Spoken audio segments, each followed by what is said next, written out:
दर्शक, आपके साथ मैं हूं अंजना ओम कश्यप। 100वां एपिसोड मन की बात का, जिसके जरिए प्रधानमंत्री नरेंद्र मोदी ने 3 बड़ी बातें कही। उन्होंने कहा कि सेल्फी विद डॉटर एक ग्लोबल कैंपेन बना।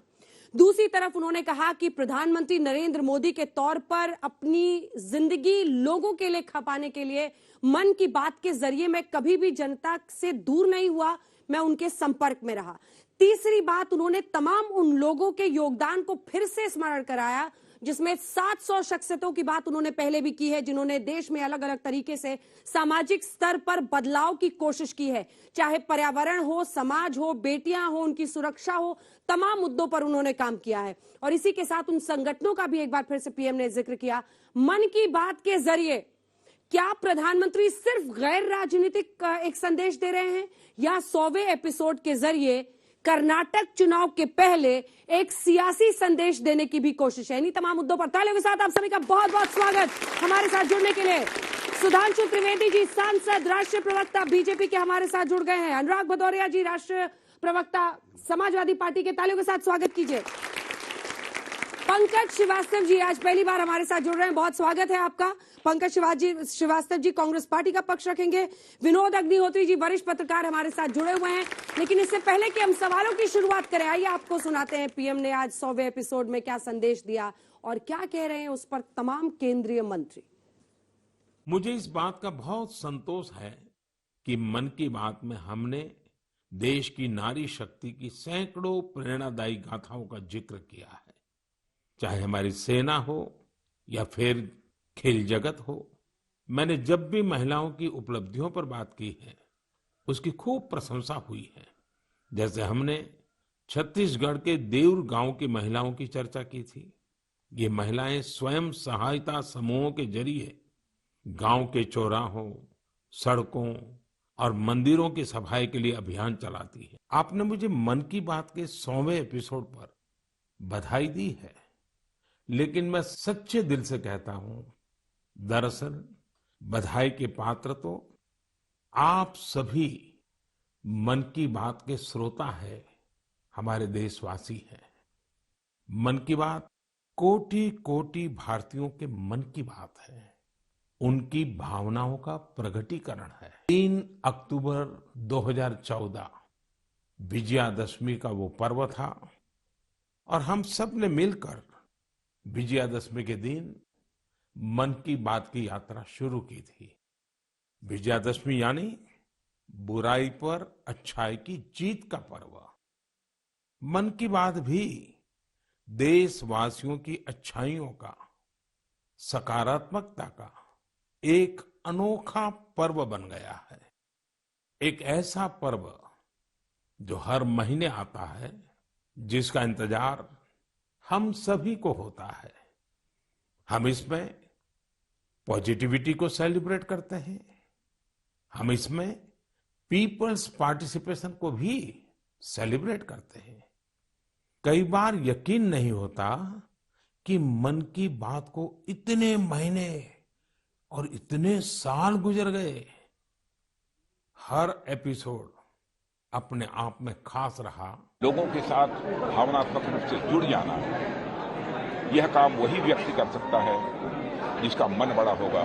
छोटे मन का व्यक्ति इस प्रकार से जन सामान्य से जन संवाद के माध्यम से नहीं जुड़ सकता। देश का बड़प्पन है कि देश ने 100 एपिसोड प्रधानमंत्री जी के मन की बात सुनी, लेकिन दुर्भाग्य भी दूसरी तरफ है कि माननीय प्रधानमंत्री जी ने देश की मन की बात नहीं सुनी। देश के किसानों की मन की बात अगर सुन ली होती, देश के बेरोजगार नौजवानों की मन की बात सुन ली होती, देश की बेटियों की मन की बात सुन ली होती, तो आज शायद जब 100 एपिसोड मन की बात के पूरे हो रहे हैं, तब तक देश को 100 विश्वविद्यालय मिल गए होते। ये कार्यक्रम न सिर्फ देश में बल्कि विदेशों में भी, यहाँ तक कि यूएन हेडक्वार्टर में, न्यूयॉर्क में, अलग अलग देशों के अंदर दिखाए गए। लगभग 4 लाख से ज्यादा सेंटर्स जो हैं वहां पर इस कार्यक्रम को सुना गया। कभी किसी देश के प्रधानमंत्री या राष्ट्रीय अध्यक्ष के लिए इस तरीके के कार्यक्रम नहीं हुआ। मैं फिर कहूं, माननीय प्रधानमंत्री जी की बातों को मैं दोहराना चाहता हूं। ये माननीय प्रधानमंत्री जी की उपलब्धि नहीं है, ये सभी भारतीयों का उपलब्धि है, आपका उपलब्धि है, मेरा उपलब्धि है। सुदूर पहाड़ में रहने वाले व्यक्ति की उपलब्धि है, समुद्र किनारे रहने वाला गरीब की उपलब्धि है, भारतीय चेतना की एक सामूहिक अभिव्यक्ति है, कलेक्टिव एस्पिरेशनल प्रवास है। प्रधानमंत्री जी उसकी केवल प्रतिनिधि है। तो पीएम ने जो कुछ कहा उस पर सांसद महोदय हमने सुना दिया देश को कि पीएम ने आज ये संदेश दिया। अब आप ये बताइए कि क्या खुद पीएम कर्नाटक में, आपके अध्यक्ष कर्नाटक में, यूपी के मुख्यमंत्री कर्नाटक में, चुनाव से क्या रिश्ता है इसका? देखिए, समस्या क्या है कि ये 100वां एपिसोड है मन की बात का। जब प्रधानमंत्री जी ने सत्ता की बागडोर संभाली थी तो सिर्फ सत्ता के लिए नहीं थी, वो देश के जनमानस के अंदर दूर दूर तक छुपे हुए कौन से बिंदु हैं उनको संवेदना के साथ देखने और समझने के लिए था। इसीलिए जब मोदी जी ने सत्ता संभाली तो शासक भाव नहीं, कभी सेवक का भाव, कभी अभिभावक का भाव। अब मुझे लगता है उन लोगों के जिनके माइंड के कॉन्सेप्ट में ये चीजें नहीं है, वो कहां इस बात को समझेंगे कि आकर चुनाव से जोड़ने लगे। मैं एक सिंपल सी बात कहता हूं, ये मन की बात है ना, मन का कोई अंग्रेजी शब्द नहीं है। तो जिन लोगों ने विदेश की आयातित मानसिकता के अनुसार राजनीति समझी है, उनके लिए मन का समझना ही असंभव है। वो जनमानस तो कहते हैं भारत के मन को कभी नहीं समझते थे। परंतु जैसे आपने कहा भी, चाहे सेल्फी विद डॉटर हो, आज ही देखिए, चाहे वो मणिपुर के उस कोने में बैठी हुई विजया शांति हो जो कि कमल की डंडी से, फाइबर से कपड़े बनाने वाली हो, या तमिलनाडु की वो महिलाएं, 20,000 महिलाओं ने मिलकर एक नदी को दोबारा जागृत कर दिया हो, क्या ये सब राष्ट्र नहीं है? भारत का वास्तविक राष्ट्र ये है। इसीलिए मैं एक पंक्ति में कहना चाहूंगा, जो इसको चुनाव से देखना चाहते हैं, उनको मन की समझ है न राष्ट्र की समझ है। मोदी जी के आने से पहले क्या था, हम लोग थोड़े समय सत्ता में रहे, बल्कि हम लोग उस जमाने में जब सत्ता में नहीं आए थे तो क्या कहते थे, न संयम, न गौरव, न एकात्मता है, भरी है अभी तक मनों में गुलामी। मन में गुलामी भरी है। वही राग अंग्रेजियत का पुराना, सुनाते बड़े लोग नामी गिरामी, और प्रजातंत्र की धार उतरी गगन से, मगर नीर जन सागरों तक न पहुंचा, उगा सूर्य कैसा कहो मुक्ति का ये, उजाला करोड़ों घरों तक न पहुंचा। क्या कांग्रेस ने गुलामी मानसिकता इस देश में थोपी, जो वो कहना चाह रहे हैं? और पीएम राजनीतिक बातें नहीं करते हैं मन की बात में। क्या आपको भी नहीं लगता सेल्फी विद डॉटर्स के साथ आप लोगों को भी जुड़ना चाहिए? देखिए, आपके सवाल के दो हिस्से हैं। पहला हिस्सा है, इन्होंने कहा कि गुलामी मानसिकता, तो जहां तक मेरी जानकारी है और अभी तक इनकी कृपा से इतिहास में जो वो पन्ने नहीं बदले गए हैं जिसमें यह बताया गया है कि कांग्रेस पार्टी ने लगातार इस देश में अंग्रेजों के खिलाफ ऐसा संघर्ष किया कि उन्हें सिर्फ ना ये देश छोड़ना पड़ा, भारत को एक ऐसा संविधान मिला। 5000 साल के इतिहास में कभी ऐसी पुस्तक नहीं लिखी गई जिसने मनुष्य को मनुष्य से बराबर माना हो, जिसने स्त्री को पुरुष से बराबर माना हो, जिसने जाति, क्षेत्र, धर्म, नस्ल, रंग सब भेद को मिटाकर कहा हो कि ये नागरिक हैं और सब नागरिक बराबर हैं। इसके पहले कभी नहीं हुआ।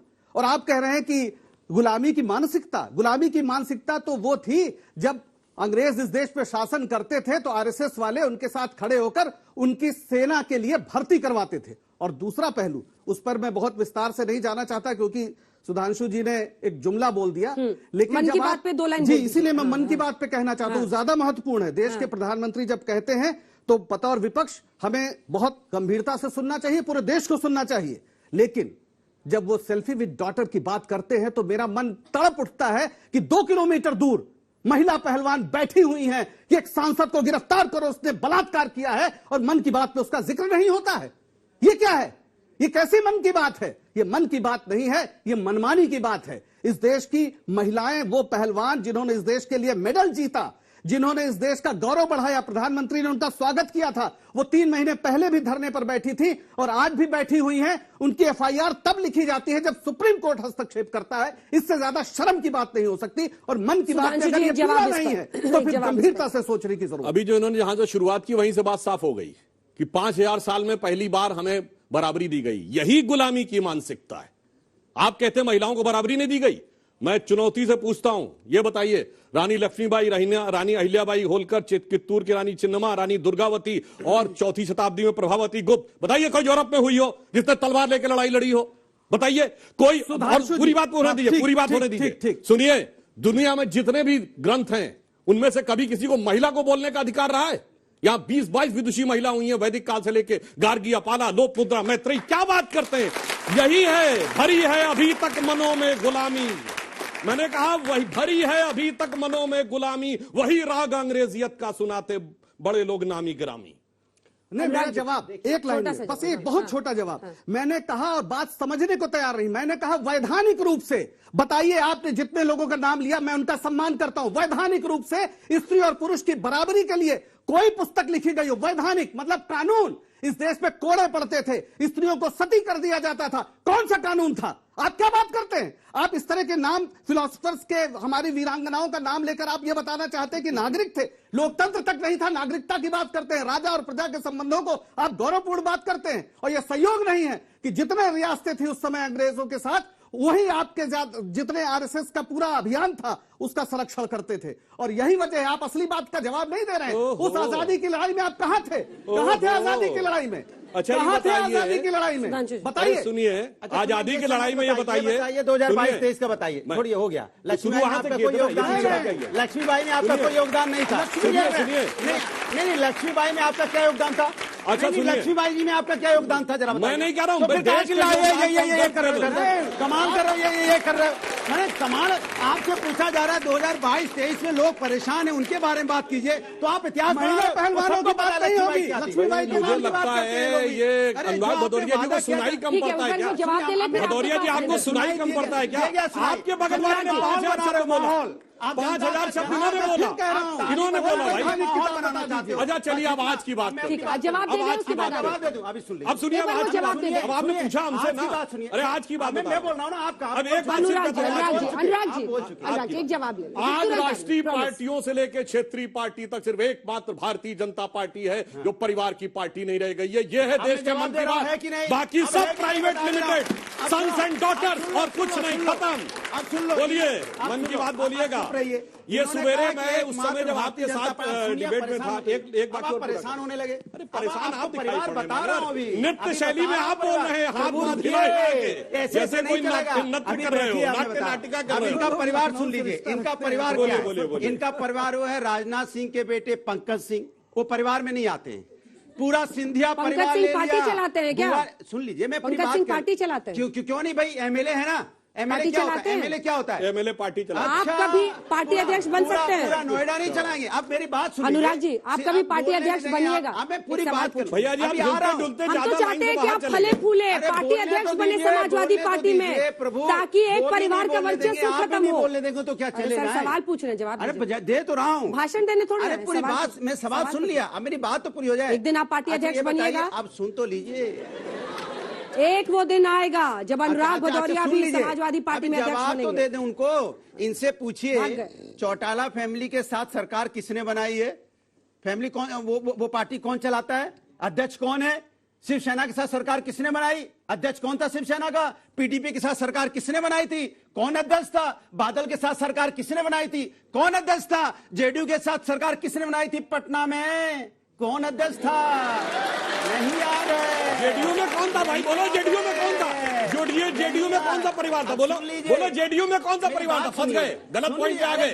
जेडीयू में परिवार बताइए, जेडीयू में परिवार बताइए। बात करने दो, टोको मार सर, हाथ चलाने से ज्यादा दिमाग चलाइए, हाथ पांव कम चलाइए। अभी तो इतना ही परिवार खोला है, पूरा परिवार ही परिवार है भारतीय जनता पार्टी में। इनको क्या चाहिए? सत्ता पाने के लिए किसी के साथ भी गठबंधन कर लेते हैं, और जब उनके साथ सत्ता मलाई लेन देन में कम हो जाता है तो आधे भाग जाते हैं। जेडीयू भाग गया, पीडीपी के साथ समझौता खत्म हो गया, बादल जी भी चले गए, शिवसेना का 2 फाड़ हो गया। आप सत्ता के लिए सब कुछ करते हैं, इसलिए आपको सुना दूं, आप जनता की बात तो करते नहीं, तो मैं बोलता हूं, कह दूं तुम्हें या चुप रहूं, जनता के मन में क्या है, कह दो तो बोलूं, पोल यहाँ पे खोलूं, ये भी वादा है। सोचा इन्होंने कि चलते ही जाएं, झूठों जुमलों की दुनिया बसाएं, सोचा इन्होंने जनता को रास्ता भुलाएं, महंगाई बेरोजगारी बढ़ाएं। अरे हाँ, अरे हाँ, तो सच है ना, सच है ना, सच है ना। फिर ये क्या बोले? नहीं रे, नहीं रे, नहीं रे, नहीं रे, नहीं रे, नहीं रे। कमाल है भाई, ये वो लोग हैं। देखिए, मेरा मानना है अनुराग जी को डिबेट की बजाय अच्छा, वो इंडिया लाफ्टर शो और इंडिया सिंगिंग वाले शो में ज्यादा जाना फिर चाहिए, ऐसे ऐसे करते हो तो क्या, क्योंकि फिल्मी गाना गा रहे हैं, नृत्य कर रहे हैं। अब जवाब सुनिए। हाँ बोलिए, आज जवाब इसलिए बात हाँ हाँ परिवार पे आप श्लोक सुनाइएगा, वहां ही गाना गाएंगे। सब अपने अपने लेवल पे बात करते हैं। अब मैं ये कहना चाहता हूं, जहां तक इन्होंने परिवार की बात कही है, तो हम ये सिर्फ कहना चाहते हैं, कोई बात नहीं, ये बताइए पिछले 30 सालों से जब से आपकी पार्टी अस्तित्व में आई है, तो कब से अस्तित्व में आई पता है आपको? आप बताइए ना, मैं तो बताऊंगा ही। नाम बताइए, डेट। 91 की बात कर रहे हैं ना, 91 की बात कर रहे हैं ना, चलिए। हाँ। अब मैं बताता हूं, एक पार्टी बताइए जिससे आपने गठबंधन इनकी आदत देखिए, सुनिए, इनकी आदत है विपक्ष से सब कुछ पूछना है। सत्ता पक्ष 10 साल से सरकार में, अपना बताओ ना प्रभु। हाँ बता रहा हूं, अपना नहीं बताओ, आपने सत्ता की मलाई की बात कही, उनसे पूछिए एक उत्तर प्रदेश की पार्टी बताएं जिससे गठबंधन न किया हो, नाम बताइए। तो मैंने कब कहा कि मेरा गठबंधन नहीं हुआ? मैंने कब कहा? अब मैं आप ही आपको बता बता रहे देखिए, अभी बोल रहे थे किसी के भी साथ गठबंधन करते हैं। बीजेपी से नहीं किया था, बता बीजेपी देते। से कौन करेगा? बीजेपी से पहली बार मुलायम सिंह यादव भाजपा के समर्थन से मुख्यमंत्री बने 1989। हमारी 56 सीटें थी, इनकी 180 थी। हमने राम मंदिर के मुद्दे में जब उन्होंने गोली चलवाई तब समर्थन वापस किया, तो कांग्रेस से समर्थन लिया, उसके बाद बसपा से समर्थन लिया, उसके बाद छोटे छोटे दलों से समर्थन लिया। मलाई के चक्कर में घाट घाट का पानी पीकर अब वो स्थिति रह गई, न घर के रह गए न घाट के। पूछा विनोद जी, चर्चा मन की बात से शुरू हुई थी। देखिए, मन की बात पे मैं आऊंगा। 89 में परिस्थिति ये थी कि बीजेपी और समाजवादी पार्टी, उसमें जनता दल था, मुलायम सिंह जी जनता दल में थे। जब लेफ्ट और बीजेपी एक साथ थे, खाली जनता दल और बीजेपी नहीं, सीपीएम पूरा लेफ्ट घाट घाट का पानी और बीजेपी दोनों एक साथ थे। वीपी सिंह को अपने कंधों पर बिठाए हुए थे, और जब अडवाणी जी की गिरफ्तारी हुई तब बीजेपी ने अपना समर्थन वापस लिया, और उसके बाद जब वहां गोली चली अयोध्या में कार सेवकों पर, तब वहां बाद में सरकार बर्खास्त हुई, समर्थन वापस लिया। जनता दल टूटा था, तब मुलायम सिंह की सरकार संकट में आई थी, तो कांग्रेस ने समर्थन दिया था। ये स्थिति थी 89 की। बिल्कुल सही बात बोली। मन की बात की जहां तक बात है, तो मन की बात मुझे लगता है कि मैं पहले भी बोल चुका हूं आपके कार्यक्रम में कि एक अच्छा प्रयास है प्रधानमंत्री जी का, लोगों से जुड़ने का, कनेक्ट करने का, और शायद ये चूंकि अब संचार के साधन बहुत हो गए हैं, इसलिए उनके पास एक माध्यम भी रेडियो का बहुत जबरदस्त मौजूद था, जिसपे उन्होंने ये चुना और उन सारे बिंदुओं को छुआ जो बहुत सारे जमीनी स्तर पर काम हो रहे हैं, छोटे स्तर पर समस्याएं हैं, लोग उनको लिखते हैं, चिट्ठियां डालते हैं, मेल करते हैं, इससे जो है वो अपने उठाते हैं। बिल गेट्स भी उन्होंने एक रिसर्च इसके लिए निकाला कि कितने लोग उससे जुड़ रहे हैं, क्या असर हो रहा है। एक आपने सर्वे करवाया, एक्सेस इंडिया ने सर्वे किया बिल गेट्स से, मिलिंदा गेट्स कहने पे, तो निश्चित रूप से उससे नतीजे आए हैं। और आप देखिए, मन की बात के जरिए ही जो पद्म पुरस्कार लोगों को दिए गए हैं, तमाम सारे लोगों को जिनकी लोग राष्ट्रीय स्तर पर पहचान नहीं थी, लेकिन वो लोग सामने लाए गए, उनको दिया गया, तो कहीं ना कहीं एक उपलब्धि। 700 उन्होंने ऐसी शख्सियतों की चर्चा की है अब तक के 100 एपिसोड्स में जिन्होंने सामाजिक स्तर पर काम किया है। कोई प्लास्टिक के बॉटल्स चुनता है पहाड़ों पे, कोई अलग अलग जंगलों में काम कर रहा है। और ये हमेशा कहना, उसके बाद निर्मला सीतारमण भी बाहर निकली, वो कह रही थी कि पहले तो पद्म पुरस्कार उनको मिलते थे जो ऊपर वालों को जानते थे। हेरा फेरी से, इधर देखिए सर, हेरा फेरी से जिनका दबदबा चलता था, लेकिन अब उनको मिलता है जिनको शायद हम जानते भी नहीं है। कहीं पर एक महिला जिसने सामाजिक स्तर पर काम किया हो, ये प्रथा बदली है कि आप सिर्फ लॉबी करके या आप जो ताकतवर लोग थे उनको मिलता था। ये प्रथा क्या पीएम ने चेंज की है? अब पता नहीं, मतलब ये आप ऐसी बात कह रहे हैं जिस पर तो फिर विश्लेषण होना चाहिए कि पहले जिनको मिला था उनकी लिस्ट निकाली जाए, और सचमुच उसमें जुगाड़ से लोग पाने वाले थे या इस देश पे कुर्बानी देने वाले, योगदान देने वाले लोग थे। अगर आप उसको एक बार निकाल लें तो बहुत अच्छी बात है। बाकी अगर ऐसे लोग जो कि पीछे हैं, जिनके बारे में लोग नहीं जानते, अगर प्रधानमंत्री उनको सामने लाते तो इसमें क्या दिक्कत है? पहले पत्रकार आप हैं, हम भी रहे हैं, सारे लोग यही काम करते थे कि ऐसे लोग जो गुमनामी में रहते थे और अच्छा काम करते थे उनको सामने लाते थे। प्रश्न ये नहीं है, वो सेंटर स्टेज नहीं आ पाते थे। नहीं लाते थे, हमारा काम था ये, आपका भी काम था ये, सबका काम था, पूरा मीडिया यही काम करता था एक जमाने में। आप देखें, बहुत सामान्य बात थी। प्रधानमंत्री इस पे अगर किसी पद्म पुरस्कार पे बात करें, नहीं पद्म, मैं कह रहा हूं तो लिस्ट निकाली जाए। आपने तो आरोप लगा दिया कि पहले कुछ सवाल पूछा, आपने सीतारमण की बात की ना, सीतारमण जी ने आरोप लगाया कि तलवार लेके क्यों निकल गए? मैं तो सवाल पूछ रही हूं। नहीं, मैं आपको नहीं कह रहा हूं, सीतारमण जी ने आरोप जो लगाया, मैं एक लाइन बोल सकता हूं, एक लाइन से। अब देखिए, पद्म पुरस्कार में क्या अंतर है, मैं एक उदाहरण देना चाहता हूं। 2019 में इन्वायरमेंटलिस्ट कर्नाटक के इंटीरियर में काम करने वाली तुलसी गौड़ा जी को मिला वो नंगे पांव चल के राष्ट्रपति भवन में आई। इससे पहले बताइए कभी कि आपने किसी को देखा होगा कि इंटीरियर ट्राइबल एरिया में रहने वाला नंगे पांव चलने वाले व्यक्ति को एनवायरमेंट का पुरस्कार मिला, वरना एयर कंडीशन कमरों में बैठ के एनवायरमेंट के नाम पे करने वाले लोगों को मिलता था। और इन्होंने कहा लिस्ट निकालें और फिर पता लग जाएगा। तो मैं बताना चाहता हूं, जो भारत में सिविलियन अवार्ड्स मिलते हैं, highest civilian award Bharat Ratna है ना, भारत के 2 प्रधानमंत्री ऐसे हुए हैं जिन्होंने अपनी सरकार में, अपनी अध्यक्षता में बनी कमेटी से अपने को भारत रत्न अर्पित किया। एक पंडित जवाहरलाल नेहरू और एक इंदिरा गांधी जी। लिस्ट निकाल के देख लीजिए तो साफ है। मुझे बड़ा आश्चर्य हो रहा है कि आप जैसे विद्वान आदमी ऐसी बात कर रहे हैं जो राज्यसभा के सदस्य हैं। आपको पता है वो दोनों भारत रत्न कैसे मिले थे?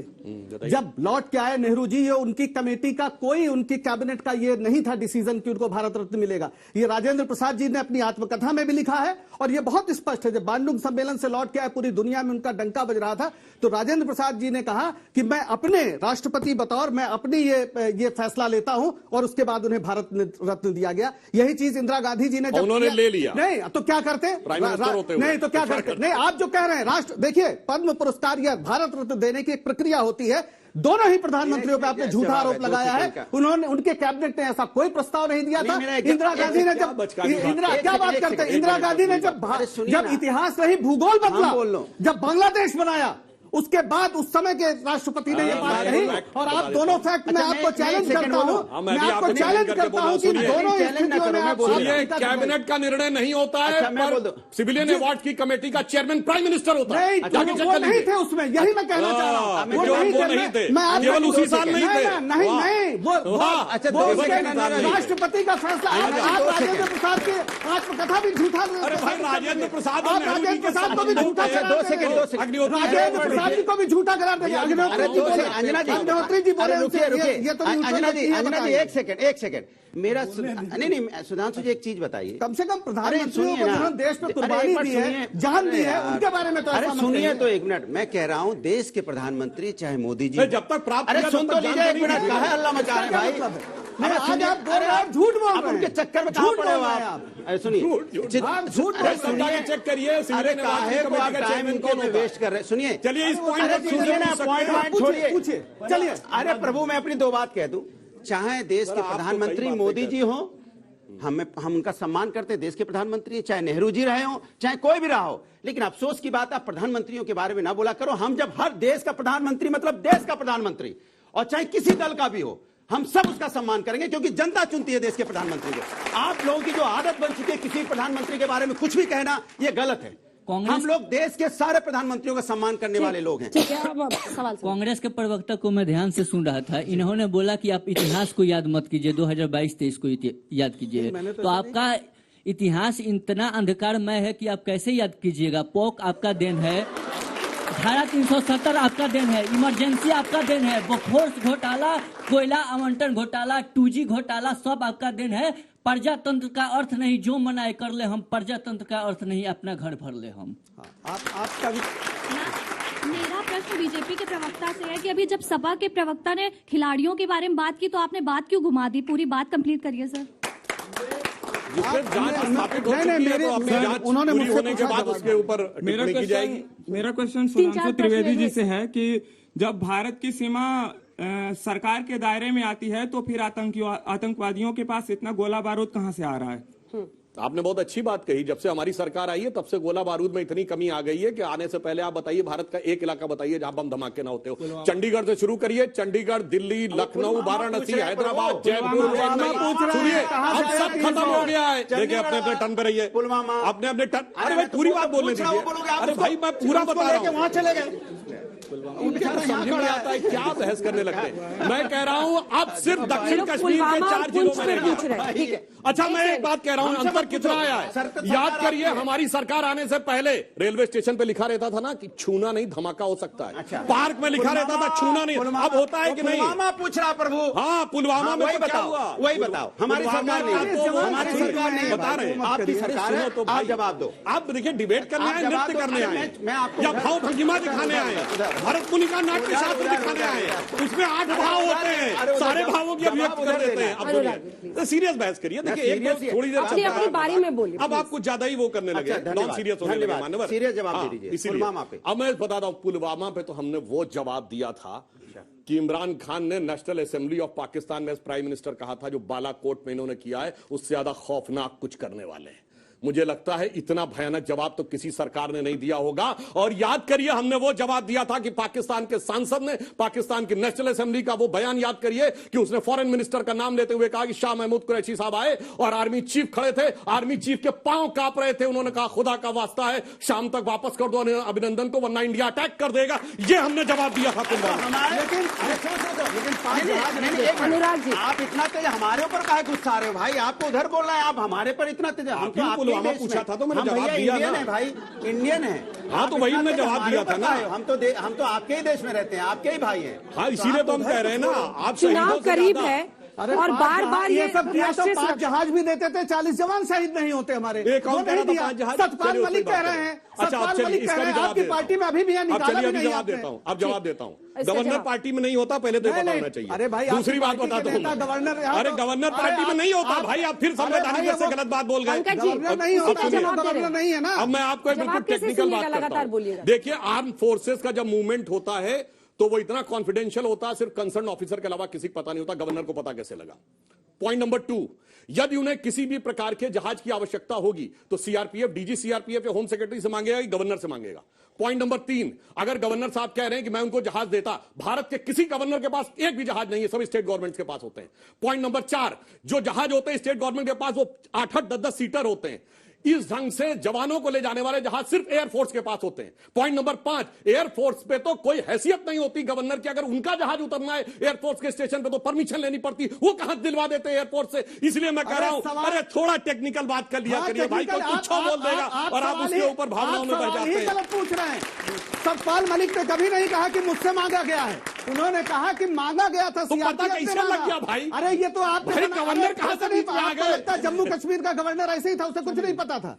ये गवर्नर कहां बीच में आता भाई? नहीं, अरे कहां से बीच में आता भाई? आप क्या होता है? जवाब यही जवाब, देखिए इनका होता है कि प्राइम मिनिस्टर से ज्यादा नेशनल एडवाइजरी काउंसिल के चेयरमैन को पता होता था। ये जवाब वहां दीजिए। उन्होंने कहा मन की बात पर जितनी भी कोशिश कर ले, चुनाव की बात पर ही यहाँ पर चर्चा होगी। अंजना जी, मन की बात कितनी भी की जाए, मन का विषय निकलता रहता है। वो तो देख रहे हैं कि शहीद प्रधानमंत्रियों के लिए निकल रहा है, बाकी तो छोड़ दीजिए। 40 जवान शहीद हुए, उनके बारे में आप मजाक कर रहे हैं। मजाक कर रहे हैं, हमने उनके बारे में जो बदला लिया। अरे साहब, बदला नहीं, आपने जहाज नहीं दिए, ये सच्चाई है। इस समय सेना के शंकर राय चौधरी, जो हमारे पूर्व सेनाध्यक्ष हैं, वो भी बोल चुके हैं इस बात को। क्या बात कर रहे हैं? सेनाध्यक्ष थे उस समय शंकर राय चौधरी जी। पूर्व मैंने उस समय शंकर राय चौधरी जी 2019 में सेनाध्यक्ष थे। मैंने कहा कुछ भी, अब जब उस समय नहीं थे तो पता कैसे लगा? कुछ भी बोलने लगते हैं, उस समय कहा, कुछ भी बोलने लगते हैं। मैंने उस समय कहा, आप कुछ भी बोलते हैं। विनोद जी, मैंने उस समय का नाम ही नहीं लिया, मैंने कहा पूर्व हो गया। अरे सर, इधर भी थोड़ा एड्रेस संभाल के बल्लेबाजी करिए। सवाल क्या ही कर रहे हैं भाई? 1 सेकंड, पानी आप लीजिए ना। अरे थोड़ा मुझे एक और कोई नृत्य दिखाइए, थोड़ा हाथ चमकाइए, हाथ चमकाइए। अरे भाई, अब ऐसा दिन आ गया भदौरिया जी, जनता बीच में कहेगी ये गाना सुना दीजिए जरा। अंजना जी, गाना नहीं, हमने तो इनको बताया कि ये बच्चे यहाँ से कह रही हैं कि गाना सुना दीजिए। नहीं, मैंने तो हकीकत बताई उनको, गाना क्या। ठीक है, वापस करते हैं, सीरियस बहस करते हैं और अपनी अपनी बारी में बोलिए, जिसका नाम लूं वही बोले प्लीज। नृत्य और गीत से थोड़ा आगे बढ़े। देखिए, 2 बातें हैं। मन की बात पे तो बात चली गई चुनाव की बात पे। सुधांशु जी मेरे साथ एक चैनल में और भी, वहां भी मैंने बात स्पष्ट की थी और फिर कर रहा हूं सुधांशु। जम्मू कश्मीर में यूनिफाइड कमांड है और यूनिफाइड कमांड को चेयर करता है चीफ मिनिस्टर जब सरकार होती है। उसमें आर्मी, सेंट्रल फोर्सेस और स्टेट पुलिस तीनों के हेड्स होते हैं। और जब प्रेसिडेंट रूल होता है, गवर्नर रूल होता है, तो गवर्नर चेयर करता है। तो गवर्नर लूप में थे ये सतपाल मलिक, क्योंकि जब पुलवामा हुआ तो यूनिफाइड कमांड के चेयरमैन वही थे, नंबर 1। नंबर 2 ये है कि जो मूवमेंट जिस तरह से हुआ, ये बार बार, और ये जो खबर आई जहाज वाली, ये उस समय भी अखबारों में छपी थी पूरी। वो चिट्ठी छपी थी डीआईजी सीआरपीएफ की, जिसमें उन्होंने जहाज के लिए होम मिनिस्ट्री को लिखा था और 4 महीने तक उस पर फैसला नहीं हुआ था। मेरा सवाल सुधांशु सर से है। सर, मैं बिहार में से आता हूँ, दरभंगा जिला से। सर, वहाँ नया में अभी एयरपोर्ट खुला है, तो वहाँ जो है सर, पर्व के समय में वो रेट जो है, किराया जो है उसका बहुत बढ़ जाता है। तो सर, ये मेरा सवाल है, प्रधानमंत्री जी बात करते हैं हवाई जहाज, जो हवाई चप्पल वाले भी हवाई जहाज पे चढ़े, तो सर किराया जो है इतना बढ़ा हुआ कैसे चढ़ेगा? ये हुई असल मन की बात। हाँ, ये जो बात आपने ये बात अच्छी है। और ये जितने प्राइवेट एयर कंपनीज हैं, वो किस तरह से फ्लाइट्स की आजकल कीमत रहती है पूरे देश में, और पीएम कह रहे हैं कि आप पर्यटन कीजिए विदेश जाने से पहले देश के अंदर बिल्कुल जाएं। देखिए, ये पहले शिकायत बहुत आती थी, फिर सरकार ने कैप लगा दिया। देखिए, प्राइवेट में आप पूरी तरीके से मार्केट को प्राइसेस नियंत्रित नहीं कर सकते। जैसे आज अंजना जी डिबेट कर रही हैं, सरकार नहीं कह सकती कि इस टॉपिक पे डिबेट होगा, विनोद अग्निहोत्री जी बुलाए जाएंगे या श्रीवास्तव जी बुलाए जाएंगे, ठीक। मगर उस समय जब ये करीब 7-8 साल पहले की बात है, जब बहुत ज्यादा किराए में हाइक होने लगी तो एक कैप कर दी गई थी, पर ये मार्केट की बात है। जब ज्यादा जरूरत होती है, अब जैसे हम एक सिंपल सी बात कह रहे हैं, जिस जमाने में बहुत भीड़ होती है और आपको टैक्सी ना अवेलेबल हो, टैक्सी वाला भी ज्यादा मांग लेता है। अब वो परिस्थिति है, मगर जिस समय खाली होता है तो उनके दाम कम भी होते हैं। मगर सरकार ने संवेदनशीलता के साथ यह निर्णय लिया कि एक कैप लगा दी है कि कितना भी आप बढ़ाएंगे इस लिमिट से ऊपर नहीं, सरकार कुछ नहीं करेगी। ठीक है, सरकार एक लिमिट तक ही कर सकती है। अब एक प्रश्न आपसे है कि देखिए, कोई भी पार्टी है तो वो चुनाव जीतने के लिए लड़ रही है, सरकार सीधे नहीं कर सकती। राहुल गांधी भारत जोड़ो यात्रा कर रहे हैं जनसंपर्क साधने के लिए, इधर पीएम मन की बात के जरिए कहते हैं कि कम्युनिटी, और बिल गेट्स ने भी उस पर मुहर लगाई कि इस सर्वे के जरिए कि करोड़ों लोगों से वो जुड़ रहे हैं। अखिलेश यादव ऐसा क्या कर रहे हैं? हमारी तो पार्टी ही साइकिल पे चलती है सारा दिन, पूरा आप देखिए सारे के सारे लड़के पूरे गांव-गांव लिए साइकिल प्रचार करते रहते हैं और जनता को बताते रहते हैं कि आपको कैसे आगे बढ़ना है। हम इनकी तरह नहीं है। अखिलेश जी के लिए मैंने सवाल, उन्हीं के वो खुद अभी फोन कर लीजिए, अभी आज झांसी में होंगे, वो एक सेकेंड अगर रुकते हो कहीं भी, वो सुबह से लेकर शाम तक जिले जिले अपने कार्यकर्ता, और क्या मैं गलत कह रहा हूँ क्या?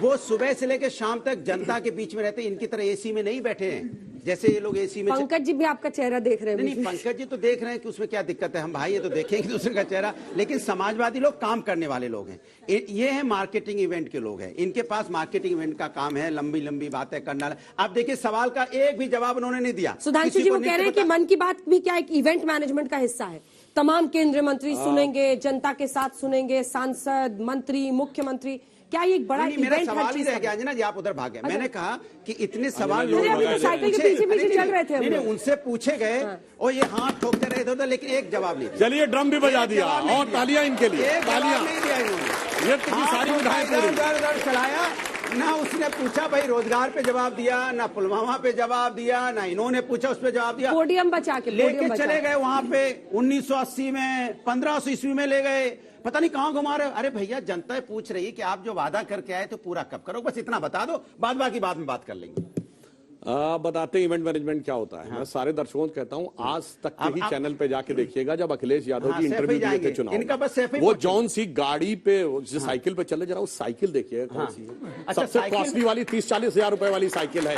और ये आम आदमी वाला बिल्कुल सबसे बेहतर। और शायद वो राहुल कमल के साथ इंटरव्यू था, जाके वो भी चेक कर लीजिएगा। और दूसरा सुनिए, अब 40 लाख की साइकिल कौन सी? आप इतना बड़ा झूठ बोलोगे तो भाई अपने टर्न पे बोलिए, साइकिल भी 40 लाख की है, फिर भी अपने टर्न पे बोलिए भाई, हर चीज में डिस्टर्ब मत करिए। अब एक और बात कहता हूं, सुनिए, 40 लाख की साइकिल कौन? 40 लाख नहीं बोला भाई, कान 1000 बोला भाई, कान बजते हैं क्या? अब दूसरा बता रहा हूं, सुनिए और सुनिए, मगर गांव में जो एयर स्ट्रिप बनी है, गांव में सैफई में जेट प्लेन उतर सकता है। क्या बात है? यही तो बात है, यही तो जेट प्लेन उतरने। इनको दिक्कत है कि गांव में जेट प्लेन कैसे उतर सकता है, गांव के लोग जेट प्लेन कैसे देख सकते हैं? दिल्ली में खाली उतरेगा, बंबई में खाली उतरेगा, गांव में कैसे उतर सकता है? गांव के लोगों को तो कुछ ही सब अधिकार। अनुराग जी, या तो मैं बहस से हट जाती हूँ, आप कर लीजिए बहस का संचालन। देखिए तरीका, प्लीज आप लिमिट से ज्यादा मेरे में बोले थे, मैं तब लिमिट नहीं बोला था बीच में। अब देखिए, जैसे अभी उस बात में पूछा था कि दरभंगा में फ्लाइट चल रही है ना, तो रेगुलर फ्लाइट जा रही है, इस पे सब जाते हैं। आपके सैफई पे जो एयर स्ट्रिप बनी हुई, उस पे कौन आम आदमी उतरता था? कोई फ्लाइट चल रही थी क्या? केवल प्रथम परिवार के लोग जो कहते हैं साइकिल पे चलते थे, वो जेट प्लेन से जाके दिल्ली से सीधे उतरते थे। अपने लिए सरकारी पैसा खर्च करके बनाई गई एयर स्ट्रिप। जवाब दे दूं? ठीक है, छोटा सा जवाब। मेरा सवाल सुधांशु सर से है। इस तरह आपने पूरा इतिहास बता दिया, बताते रहिए सर, वो आपकी परेशानी है। सवाल मत पूछिए। सवाल ये है कि सर ने बात करी मन की बात में, जो जंतर मंतर में पहलवान प्रोटेस्ट कर रहे हैं उसकी बात, आपने पहलवानों का पा भी नहीं बोला, पूरा इतिहास गिना दिया। सर मैंने तो आपको बताया कि इस पे जांच हो रही है, तो इंक्वायरी कमेटी की रिपोर्ट आने दीजिए, उसके बाद ये विषय तय होगा। जब इंक्वायरी सेटअप हो गई है, और मजे की बात, इंक्वायरी पहले भी सेटअप थी, अब दोबारा और सेटअप हो गई सुप्रीम कोर्ट क्यों जाना? और इंपॉर्टेंट बात फिर ये कह दूं, इंक्वायरी कमेटी की रिपोर्ट आए बगैर ही कार्रवाई शुरू हो गई, फिर भी हम कह रहे हैं इंक्वायरी की रिपोर्ट। एफआईआर के लिए सुप्रीम कोर्ट जाना पड़ा पहलवानों को, इससे ज्यादा शर्म की बात क्या हो सकती है? बलात्कार होते ही एफआईआर होती है, निर्देश है सुप्रीम कोर्ट का भी, ये कैसे हो सकता है? अच्छा, मन की बात के जरिए जो PM 24 के लिए आप लोग कह रहे हैं कि एक इवेंट है, दोनों मोबाइल देखने लगे क्या? नहीं, मैं मोबाइल नहीं, मैं आपके सवाल का जवाब सुन रहे हैं। सुन रहा हूं। हाँ, इसको एक रणनीति के तौर पर अगर देखें तो बिल गेट्स, अगर आप लोग भरोसा करते हो तो वो एक अलग फाउंडेशन है, bill and Melinda Gates foundation. उन्होंने एक्सेस माई इंडिया के जरिए एक सर्वे कराया, रिसर्च किया, करोड़ों लोगों तक ये बात पहुंच रही है और सामाजिक बदलाव की बातें हैं इसमें। वो ना किसी को पॉलिटिकली टारगेट करते हैं किसी और। आपकी क्या स्ट्रैटेजी है इसको काउंटर करने के लिए, अगर आपको 24 में काउंटर पहली बात तो मैं साफ कर दूं, भारत का प्रधानमंत्री है। अगर वो कुछ बोलता है तो पूरे देश को, पूरी दुनिया को गंभीरता से सुनना चाहिए, कोई भी उस पद पर हो, इसमें तो कोई शक ही नहीं हो सकता। लेकिन अफसोस की बात यह है कि अगर प्रधानमंत्री कुछ बोलते हैं और उसमें वो पीड़ा नहीं है, जनता के मन की पीड़ा, तो फिर मन की बात एकालाप और प्रलाप बनकर रह जाता है। मैं ये क्यों कह रहा हूं? आपने CSDS का नाम सुना होगा, आज तक जब से बना है CSDS और आज तक के बहुत अच्छे संबंध रहे। लगातार सर्वे आप CSDS के, उस पर भरोसा करते हैं, मेरे पास उसका सर्वे है जो ये कह रहा है मन की बात पर, मन की बात एक्सिस माई इंडिया का सर्वे आता है, दूसरा बता रहा हूं मैं, दूसरा। फिर ये विड्रॉ करिए ना कि आज तक अभी की बात है, आज तक CSDS के साथ बहुत से सर्वे कर चुका है, मैं ये कह रहा हूं। और ये बात ये दिखाता जो है वो नहीं, आप सुना नहीं, मैंने यही बात कही थी। नहीं सर, आप करके देख लीजिए। सर आप सुनना ही नहीं चाहते, सुन लीजिए। तो CSDS ने क्या कहा है? CSDS का जो सर्वे है अभी तत्काल, उसने कहा है कि 62% लोगों ने इस देश के कभी भी सुना ही नहीं मन की बात। नियमित सुनने वाले सिर्फ 5% हैं। ये कब की सर्वे है? ये लेटेस्ट CSDS का मेरे सामने। कितना सैंपल साइज क्या है इसका? अब सैंपल साइज वगैरह आप देख लीजिए सर। अब बाकी बाकी तो संख्या बता दी और सैंपल साइज देख लीजिए। नहीं, मैं आपको इसका रिजल्ट आपको दिखा रहा हूँ, देख के बता रहे हैं। अरे मैं देख के इसलिए बता रहा हूँ कि अभी, क्योंकि हम लोग प्रामाणिकता से किसी सर्वे को बैक नहीं कर सकते। मैं यही कह रहा हूँ कि हमने बिल गेट्स की बात की क्योंकि वो को फाउंडर है माइक्रोसॉफ्ट। नहीं, मैंने कहा उनका सर्वे है, एक सर्वे ये भी, मैंने उनको कुछ नहीं कहा। मैंने कहा ये CSDS का सर्वे है। अपना पॉइंट बताइए, आपका पॉइंट क्या है? ये कहना चाहता हूं, आपको सवाल याद है? नहीं, बिल्कुल सवाल याद है। आपका ये कहना है कि इस बहाने वो जो है तमाम सामाजिक मुद्दों को सामने रखते हैं, राजनीति नहीं करते। सवाल क्या था? सवाल यही है कि हम कैसे उसको स्ट्रेटजी पे रोकेंगे, है ना? तो हमारा सवाल ये है, बिल्कुल याद है। मेरा पहली बात तो ये कहना है, ये जो बार बार माहौल बनाया जा रहा है कि इतना पैसा खर्च करके और लोग मन की बात सुन रहे हैं, सिर्फ 5% लोग सुन रहे हैं, सच्चाई ये है। दूसरी बात, हम अभी लगातार जनता के बीच जाने का, आपने देखा होगा 4000 किलोमीटर राहुल गांधी जी पैदल चले हैं कश्मीर से कन्याकुमारी तक। यह सामान्य बात नहीं, इतिहास में ऐसा कभी नहीं हुआ। कन्याकुमारी से कश्मीर तक सर, फिर आप गलत बोल रहे हैं। अच्छा चलिए साहब, अब अगर आप इस पे भी अगर आपको लग रहा है तो अच्छी बात है, ठीक है। हाँ तो अच्छी बात है, मैंने मना नहीं किया, आपकी बात। फिर आप गलत क्यों कहने लगे सर? मैं कहाँ गलत कह रहा हूँ? मैं कह रहा हूँ कि इतना आशय तो आपसे हम समझने की उम्मीद करते ही हैं कि कश्मीर उल्टा समझ लेने की उम्मीद करते हैं ना। तो बहरहाल कहने का मतलब यह है कि जनता के बीच, जनता के सवालों को लेकर लगातार जाना, और इस देश में जिस तरह से एक विषाक्त वातावरण बनाया जा रहा है राजनीति की ओर से, और राजनीति मतलब भारतीय जनता पार्टी और उसकी सरकार की ओर से, जिसकी वजह से सुप्रीम कोर्ट को कहना पड़ा कि हेट स्पीच इस देश में बहुत समस्या पैदा कर रही है और तुरंत उस पर FIR होनी चाहिए। भारत के सुप्रीम कोर्ट को यह कहना पड़ा, इसका मतलब इस देश की जो सरकार है वो अपनी भूमिका को अदा नहीं कर रही है। तो हम जनता के बीच प्रेम और सद्भाव की बात, रोजगार की बात, महंगाई की बात, जो तमाम समस्या, उन समस्याओं को लेकर जा रहे हैं, यही हमारा जो है स्ट्रेटजी है। और इसीलिए कर्नाटक में जो 40% कमीशन की सरकार है, आज इनकी पार्टी के नेताओं को भागते जगह नहीं मिल रही है, जहां पर ये लोग जाकर बड़ी बड़ी बातें करने की कोशिश करते हैं। जिस तरह का भ्रष्टाचार का माहौल कर्नाटक से लेकर और पूरे देश में बनाया गया है, अडानी के प्रश्न पर कभी मन की बात होगी क्या? हम पूछना चाहते हैं। पहलवान की बात तो नहीं की, अरे अडानी पे ही बोल दो। इस देश में जो खुशियों का जो सूचकांक होता है, हैप्पीनेस इंडेक्स, उसमें हम 126वें नंबर पे आ गए हैं, कभी उस पर भी बोल दो। दुखियारों का देश आप बना रहे हैं। आप जो है 80 करोड़ लोगों को कह रहे हैं कि हम 5 किलो अनाज दे रहे हैं, ये गर्व की बात है? अरे शर्म की बात है कि 80 करोड़ लोग 5 किलो अनाज ना मिले उनको तो भूखे रह जाए। ये सवाल है। इन सवालों पर मन की बात का कोई बात हो तो बताइए। मैं आपसे एक सवाल कर रहा हूं भाई, प्रधानमंत्री जी अगर मन की बात कहते हो, देश के प्रधानमंत्री हैं, तो आप इतना हल्ला काहे मचाते हैं? आप क्या अकेले थोड़ी हैं? ने कहा इतना आप हल्ला मचा रहे हैं भाई, देश के प्रधानमंत्री तो आप मचा रहे हैं। इतनी देर से आप हल्ला मचा रहे हैं, ऐसा लग रहा है कि प्रधानमंत्री जी सिर्फ आपके हैं, किसी के हैं ही नहीं। प्रधानमंत्री जी ठोक रहे हैं यहाँ पे हाथ इधर उधर। फिर देखिए, सुन लीजिए मेरी बात, प्रधानमंत्री पूरे देश के, एक बात। दूसरी बात, जैसे आपने भी बोला समाजवादी, तो मैंने कहा भी देखो झांसी, अब गोरखपुर पहुंच गए। कौन नेता इतनी मेहनत करता है कि आप गोरखपुर अभी पहुंचे? तो हम समाजवादी लोग काम करने वाले लोग। अच्छा, डिबेट के दौरान झांसी से गोरखपुर पहुंच गए तो झांसी से भी नहीं पहुंच सकते? सुबह की बात कह रहा हूं मैं, अभी बहुत डिबेट में मैं अरे भाई बताइए, आधे घंटे के अंदर झांसी से गोरखपुर कैसे पहुंच गए? समाजवादी लोग जमीन पे रहने वाले लोग से गए थे झांसी से, सुनिए साइकिल से गए झांसी से सुबह, जाहिर सी बात है जहाज से जाएंगे इतनी दूर। सुनिए, मेरी बात सुनिए, मन से पहुंच गए होंगे, हमने आपकी मन की बात समझ ली। मन से नहीं, वो सब कुछ आता है प्रभु। आप जैसे नहीं कि हम टीवी में बैठ के हम लोग बातें तो करते हैं लेकिन काम नहीं करते। हम लोग काम करने वाले लोग हैं, जमीन पे काम रह के करते हैं। और याद रखिए, अब सभी बातों पर एक बार आप भी विनोद जी बोल लीजिए, उसका सबका जवाब दीजिए। देखिए, मन की बात मैंने पहले भी बोल चुका हूं। मान लीजिए उसको इवेंट मान लीजिए, राजनीतिक आयोजन मान लीजिए, तो उसमें गलत क्या है भाई? ये राजनीतिक आयोजन दूसरी पार्टियां भी कर सकती हैं इस तरह का। चाय पर चर्चा से पीएम ने शुरुआत की थी 2014 के चुनाव, तब भी इसी तरह से अलग अलग जगहों से लोगों को जोड़ा और संप्रेषण में नरेंद्र मोदी जी का कोई मुकाबला नहीं है आज की तारीख में। अब किसी को अच्छा लगे, किसी को बुरा लगे, आज वो देश के प्रधानमंत्री हैं, मन की बात कर रहे हैं। मैं कह रहा हूं कि कांग्रेस पार्टी के मुख्यमंत्री मन की बात क्यों नहीं कर सकते मेरे राज्य की जनता से? करें ना, अशोक गहलोत करें, भूपेश बघेल करें, सुखू जी करें।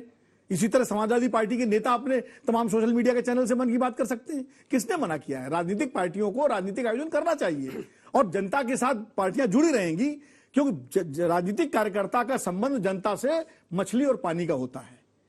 और मुझे लगता है जिस तरह बिना पानी के मछली मर जाती है और बिना मछली के पानी सड़ जाता है, उसी तरह अगर राजनीतिक नेता, राजनीतिक कार्यकर्ता जनता के बीच नहीं रहेंगे तो जनता की बात उन तक नहीं पहुंचेगी और कार्यकर्ता नहीं रहेगा। इसलिए दोनों की बातों का जवाब दीजिए और साथ ही उनके लिए और जो उन्होंने 5 किलो मुफ्त राशन पर कहा है कि ये शर्म की बात है देश के लिए। हाँ, देखिए बताते हैं। पहली बात तो मैं मन की बात पे 2 बिंदु कह देना चाहता हूं, अन्यथा वो फिर वही जो रूटीन डिबेट की तरफ वो डाइवर्ट करते हैं, फिर उसकी बात का जवाब देता हूं। देखिए, जैसे अभी विनोद जी ने कहा, एक्चुअली में मन ही हमारे मन में सारा संकल्प लाता है। संकल्प मन का विषय, बुद्धि का विषय नहीं। तो अगर राष्ट्र के लिए कुछ करने का संकल्प है तो आपका मन राष्ट्र के मन से जुड़ा हुआ होना चाहिए और वो सुदूर बैठे किसी भी व्यक्ति की जीवन की चुनौतियां, सामाजिक जीवन की चुनौतियां, भौगोलिक चुनौतियां, सबके साथ जुड़ा होना चाहिए। वो प्रधानमंत्री जी ने सत्ता में आने के बाद एक प्रयास किया था। इससे बहुत साफ हो जाता है कि 2014 में जब सत्ता की बागडोर हमारे हाथ में आई थी तो हमने सिर्फ सरकार नहीं बदली थी, एक सोच और विचार बदला था। और यह बात मैं इसलिए प्रामाणिकता से कह सकता हूं, यदि सेल्फी विद डॉटर शुरू हुआ तो इस भारत में जो लिंग अनुपात था नवजात शिशुओं में पिछले 9 साल में, उसमें भारी अंतर आया। और उन्होंने कहा हरियाणा जैसे राज्य से शुरू किया जहां सबसे स्क्यूड था, आज हरियाणा और राजस्थान में भी सबसे बेहतर अंतर आया है। तो ऐसा नहीं कि वो मन की बात जनता महिला के पहलवानों की छू नहीं चित्कार सुनाई पड़ रही है। अब फिर अपने रिटर्न पे सर 20 मिनट बोलिए। अब यहां तक इन्होंने बात कही, सिर्फ एक ही फैक्ट बोलता हूं। अभी इन्होंने हैप्पीनेस इंडेक्स की बात कही और कहा हम 126वें नंबर पे हैं। मैं सबसे कहूंगा जाके चेक करिए ये कौन से लोग किस आधार पे बनाते हैं। हैप्पीनेस इंडेक्स में टॉप 5 में एक कंट्री है आइसलैंड, शायद 3रे नंबर पे। और जाके चेक करिएगा एंटी डिप्रेशन ड्रग्स की, उसमें वो नंबर 1 पे है आइसलैंड। अब ये कौन सी हैप्पीनेस इंडेक्स है कि जो एंटी डिप्रेशन ड्रग में लेने वाला कंट्री जो टॉप पे है वो 3रे नंबर पे होता है? मुझे लगता है कैसे लोग हैप्पीनेस। और सुनिए, अरे भाई मैंने बोला ना इंडिया कितने पे क्या तरीका है भाई डिस्टर्बेंस। और मैं एक और बात बता रहा हूँ, क्या तरीका भाई, पूछ रहा हूँ। मैंने कहा तो 126वें पे और जो 3रे नंबर पे वो एंटी डिप्रेशन ड्रग्स में नंबर 1 पे। अच्छा, अब मैं दूसरा बताता हूं। दूसरी बात ये क्या, अभी और बोल देता हूं। हंगर इंडेक्स में भी तो ये कहते थे हम नीचे, पाकिस्तान हमसे 10 अंक आगे। खाने को खाना नहीं, पीने को पानी नहीं, आटे को लेकर लड़ाई चल रही है, ना बिजली ना पानी है और हिफाजत जारी। और कहते हो हंगर इंडेक्स में आप कौन सी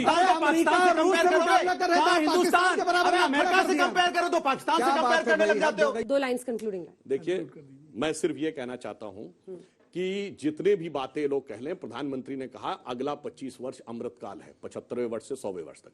और ये युवा पीढ़ी का काल है। हम सब लोग तो बुजुर्ग हो गए होंगे 25 साल के बाद। यही लोग आगे बैठकर उस समय देश में कोई ना कोई महत्वपूर्ण स्थिति चला रहे होंगे। तो तन मन धन तीनों से भारत को सर्वोच्च स्थिति में पहुंचाना है और उसके लिए तन मन धन से लगना है। मैं एक ही लाइन कह के सारा विषय समाप्त करता हूं। महिला पहलवानों के बलात्कार की चीत्कार को नहीं सुनना। अरुण गगन पर महाप्रगति का अब ये मंगल गान उठा, करवट बदला अंगड़ाई ली, सोया हिंदुस्तान उठा।